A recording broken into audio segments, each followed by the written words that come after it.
যখন দোয়া করলে কবুল হওয়ার সম্ভাবনা বেশি, ওই সময় বেশি বেশি দোয়ার দরকার আছে না নাই? আপনারা জানবেন হয়তো কাবা ঘরের 4টা কর্নার আছে, এর মধ্যে একটা কর্নারের নাম হচ্ছে রুকনুল হাজারিল আসওয়াদ, ব্ল্যাক স্টোন কর্নার। এই হাজারুল আসওয়াদের এই কর্নারে একটা পাথর আছে। এই পাথরটাতে চুমু দেওয়ার জন্য লোকজন ধাক্কাধাক্কি করে। আপনারা যারা হজ উমরায় গিয়েছেন দেখছেন না, সালাম ফিরানোর সময় ইমাম সাহেব যখন সালাম ফিরায় আসসালামু আলাইকুম রাহমাতুল্লাহ, পিছনের সব মুসল্লিরা দ্বিতীয় সালাম ইমামের আগে ফিরায় ফেলে। ওরাই দায়িত্ব নিয়ে কয় আসসালামু আলাইকুম রাহমাতুল্লাহ, নিজেরাই সালাম ফিরায়া চুমু দেওয়ার জন্য দৌড়। আছে না নাই? এই হাজারুল আসওয়াদের চুমু দেওয়ার কারণ হচ্ছে এই পাথরে চুমু দিলে যিনি চুমু দেয় তার গুনাহগুলো এই পাথর টেনে নেয়। এই হাজারুল আসওয়াদ পাথর আপনার পক্ষে সাক্ষী দিবে, এটাকে আল্লাহ ঠোঁট দিবে, মুখ দিবে, চোখ দিবে, আর আল্লাহর সামনে দাঁড়িয়ে কিয়ামতের দিন বলবে, আল্লাহ তোমার এই বান্দা তার 2 ঠোঁট দিয়ে আমাকে চুমু দিয়েছিল, এর জান্নাত না দেওয়া পর্যন্ত আমি এই পথকে ছাড়বো না। দাঁড়িয়ে থাকবে, সে সুপারিশ করবে। তা হাজারুল আসওয়াদের কর্নার আর কাবা ঘরের দরজা বাবুল কাবা আল মুশাররাফা, এর মাঝখানে একটা জায়গা আছে। এই জায়গাটার নাম মুলতাজাম। জায়গাটার নাম সবাই বলেন, আরো জোরে বলেন। মুলতাজাম, ইলতাজামা ইয়ালতাজিম। ইলতিজাম মানে লেগে থাকা।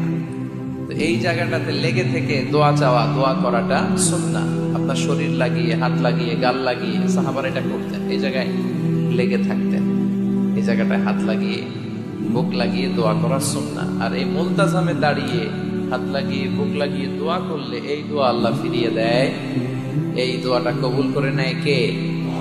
কিন্তু এই মুলতাজামে তো সহজে জায়গা পাওয়া যায় না। লক্ষ লক্ষ হাজী সাহেব, মুতামিরুন, উমরাকারীরা ধাক্কাধাক্কি করে ওই জায়গায়। তো এক ইমাম সাহেব অনেক ধাক্কাধাক্কির পরে এই মুলতাজামে যে জায়গা পাইছে। মানে মুমিনরা, the believers, they work smart. তারা যে বুদ্ধির সাথে কাজ করে, স্মার্টলি কাজ করে, দে ডোন্ট ওয়ার্ক হার্ড। তারা কষ্ট করে কাজ করে না।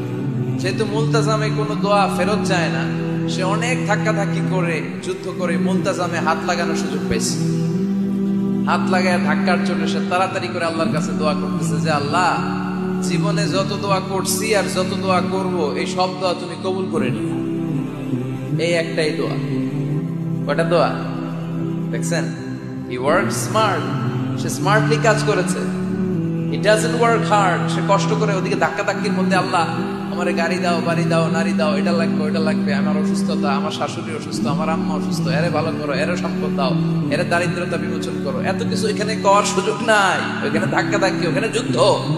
এজন্য উনি বুদ্ধিমত্তার সাথে যেটা করেছেন, মুলতাজামে হাত লাগিয়ে টাচ করে উনি শুধু একটা কথা বলেছেন, আল্লাহ জীবনে যত দোয়া করেছিলাম আর যত করবো সব কবুল করে নাও। বুদ্ধি হয়েছে না একটা?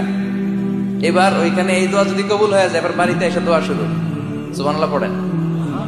এজন্য মুমিনরা, they don't work hard, they work smart.